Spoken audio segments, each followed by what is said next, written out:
के इस वीडियो में मैं आपको एक्सेल के 21 बेसिक शॉर्टकट की के बारे में बताने वाला हूँ, जो कि आपके ऑफिस वर्क के लिए बहुत ज्यादा इंपॉर्टेंट होने वाले हैं और एक्सेल में आपके काम को एक प्रोफेशनल लेवल तक बूस्ट करने वाला है। तो इस वीडियो को पूरा देखिए और एक छोटी सी रिक्वेस्ट है कि अगर आपको ये वीडियो यूजफुल और इन्फॉर्मेटिव लगे तो प्लीज इस वीडियो को लाइक और शेयर जरूर कीजिएगा। तो बिना टाइम वेस्ट किए बढ़ते हैं पहले शॉर्टकट की तरफ। Control space. अगर डेटा में आपने किसी कॉलम को सेलेक्ट करना है तो आप कंट्रोल स्पेस की मदद से कर सकते हैं। जैसे फर्ज कर इस डेटा में मैंने डी वाले कॉलम को सेलेक्ट करना है तो डी कॉलम की किसी भी सेल को आपने सेलेक्ट रखना है और कीबोर्ड से कंट्रोल स्पेस की को प्रेस करना है। तो आप देख सकते हैं कि ये डी वाला कॉलम सेलेक्ट हो गया है।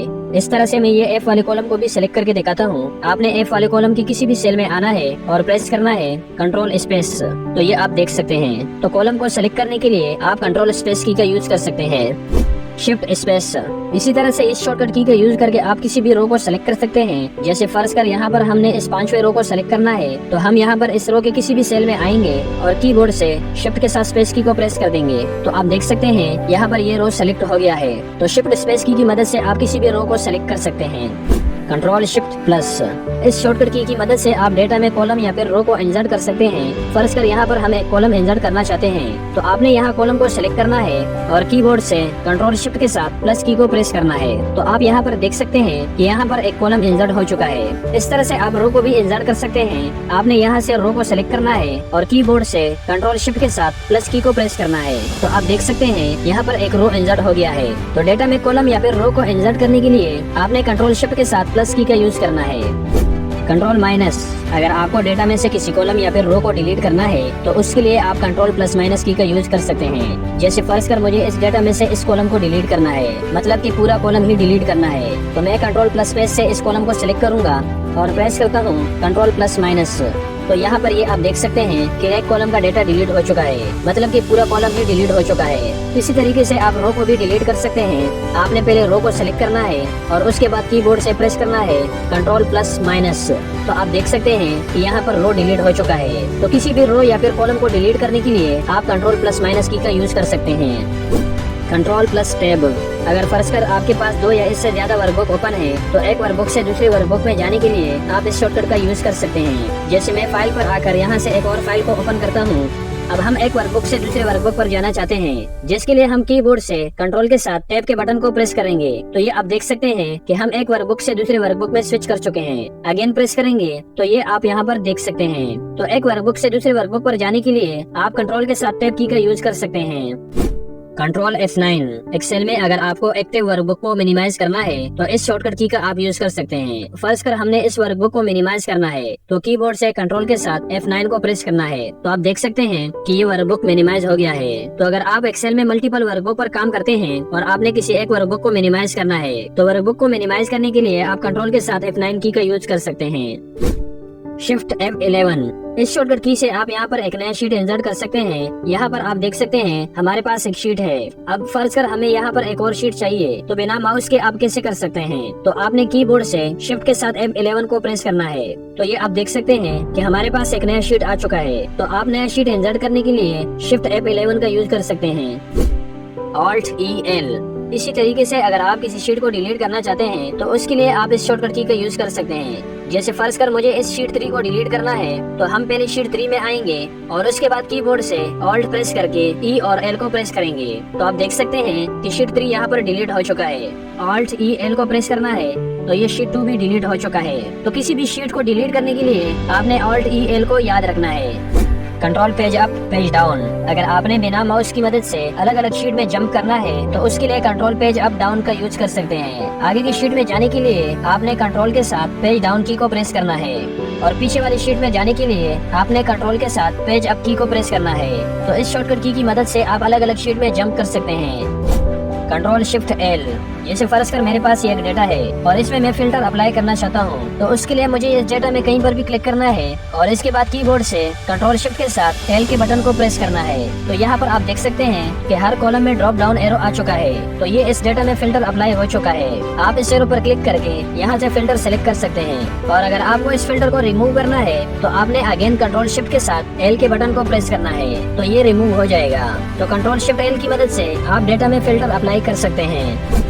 इस शॉर्टकट की से आप रिबन को शो एंड हाइड कर सकते हैं। जैसे फर्ज कर हम इस रिबन को हाइड करना चाहते हैं तो कीबोर्ड से कंट्रोल के साथ F1 को प्रेस करना है तो ये रिबन हाइड हो चुके हैं। अगर दोबारा शो करना चाहते हैं तो अगेन कंट्रोल के साथ F1 को प्रेस करना है तो ये शो हो जाएंगे। तो रिबन को शो एंड हाइड करने के लिए आप कंट्रोल F1 का यूज कर सकते हैं। कंट्रोल F2 की इस शॉर्टकट की को आप प्रिंट प्रीव्यू के लिए यूज कर सकते हैं। जैसे फर्ज कर मुझे इस डेटा का प्रिंट देखना है कि प्रिंट करते वक्त ये कैसे दिखेगा तो इसके लिए आपने कीबोर्ड से कंट्रोल के साथ F2 बटन को प्रेस करना है। प्रेस करने के बाद आप देख सकते हैं कि इस डेटा का प्रिंट प्रीव्यू आ चुका है, ये यहाँ पर आप देख सकते हैं। तो किसी भी डेटा का प्रिंट प्रीव्यू देखने के लिए आपने कंट्रोल F2 का यूज करना है।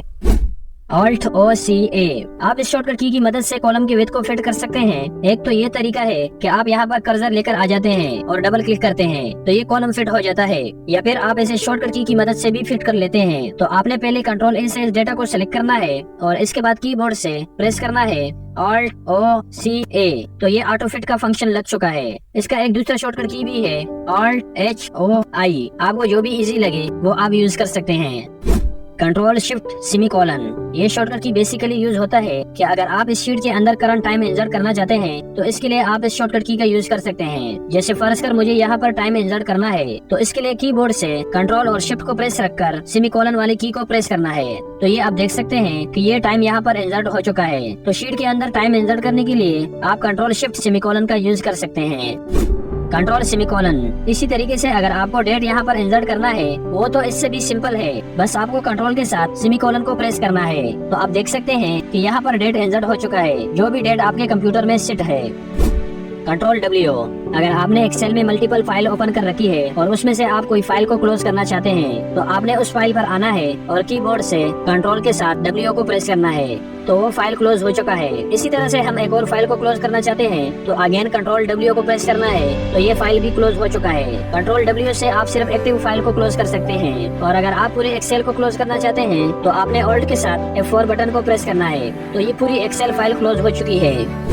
Ctrl+1 फर्ज कर यहाँ पर मेरे पास एक डेटा टेबल है। इस डेटा में ये कुछ नंबर है मेरे पास और मुझे इन नंबर का फॉर्मेट चेंज करना है तो मैं पहले इन नंबर को सिलेक्ट करता हूँ और इसके बाद कीबोर्ड से कंट्रोल के साथ 1 प्रेस करता हूँ। प्रेस करने के बाद हमारे पास फॉर्मेट सेल का डायलॉग बॉक्स ओपन हो जाएगा। अब इस फॉर्मेट सेल के डायलॉग बॉक्स में आप इन नंबर को कौन से फॉर्मेट में रखना चाहते हैं वो आप यहाँ पर डिसाइड कर सकते हैं। आप करेंसी फॉर्मेट में रखना चाहते हैं या अकाउंटिंग या फिर बहुत सारे फॉर्मेट्स यहाँ पर दी गए हैं। ये नंबर जनरल फॉर्मेट में है और मैंने इसे नंबर फॉर्मेट में रखना है तो मैं यहाँ से नंबर फॉर्मेट को सिलेक्ट करता हूँ और इसके बाद ओके पर क्लिक करना है तो ये आप देख सकते हैं कि ये नंबर फॉर्मेट अप्लाई हो चुका है। तो क्विकली अगर आपको फॉर्मेट सेल करना है तो Ctrl+1 को आपने याद रखना है, ये आपको फॉर्मेट सेल का डायलॉग बॉक्स ओपन करके देगा।